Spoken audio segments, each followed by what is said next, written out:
Israel భారత్ని తెలివిగా యుద్ధంలోకి లాగుతోందా? యుద్ధంలో గనక ఇజ్రాయెల్ వైపు భారత్ని లాగితే ఇరాన్ని దెబ్బ కొట్టడం మరింత కష్టమేమీ కాదు, చాలా సులువైపోతుంది. అవసరమైతే మేము పాకిస్తాన్ను కొడతాము, అప్పుడు భారతదేశానికి సపోర్ట్ చేస్తాము అన్న ఆలోచన ద్వారంతో ఇజ్రాయెల్ ఏమైనా ఉందా అన్నదానికి అనుమానాలు అయితే ఉన్నాయి. ముఖ్యంగా అదానీ గ్రూప్ కొన్నటువంటి హైపా వాడరేవ్ ఇది ఇజ్రాయెల్లో ఉంది. ఇజ్రాయెల్ దగ్గర అదానీ గ్రూప్ కొన్ని తర్వాత మొదట్లో ఇది వాణిజ్యపరంగానే ఉంది. కానీ ఇప్పుడు యుద్ధం ఈ వాడరేవు నుంచే ఇరాన్ని అలాగే అటువైపు హెజ్బొల్లాని కొట్టడానికి క్షిపణులను ఉపయోగిస్తుంది ఇజ్రాయెల్. ఇప్పుడు ఇరాన్ కావచ్చు, హెజ్బొల్లా కావచ్చు, వీళ్ళు ఇప్పుడు ఈ హైపా వాడరేవు మీద దాడి చేస్తే పరిస్థితి ఏంటి? అది భారతదేశం యొక్క ఆస్తి మీద దాడి చేసినట్లుగా పరిగణింపబడుతుంది.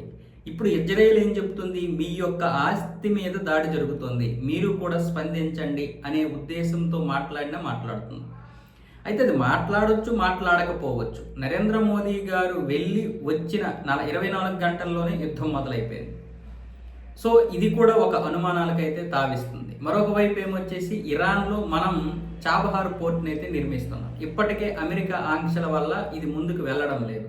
మరొక వైపు ఈ యొక్క పోర్ట్ నుంచి మనం బయటకు వస్తే చైనా అక్కడ ఆక్రమించుకోవడానికి చూస్తుంది. ఇలాంటి పరిస్థితుల మధ్య ఇప్పుడు మన భారతదేశం అయితే ఉంది. కానీ భారతదేశం తెలివిగా తటస్థంగానే ఉంటుంది. ఇప్పుడు మనం పొరపాటున కొంచెం తొందరపడిపోయి అటో ఇటో మొగ్గామంటే భారతదేశం చాలా వరకు నష్టపోతుంది. అమెరికా ఊసేందుకు, అమెరికా ఎలాగైనా సరే ఇతర దేశాలని నాశనం చేయడానికే చూస్తారు. దాని బాగు కోసం ప్రపంచాన్నైనా నాశనం చేస్తారు. ఇజ్రాయెల్ అంటారా? ఇజ్రాయెల్ తన ఉనికి కోసం పోరాడుతుంది. ఇజ్రాయెల్కి తప్పదు. ఇప్పుడు భారత్ లాంటి దేశం వస్తే ఎవరికైనా మంచిది, కానీ అది మనకి మంచిది కాదు.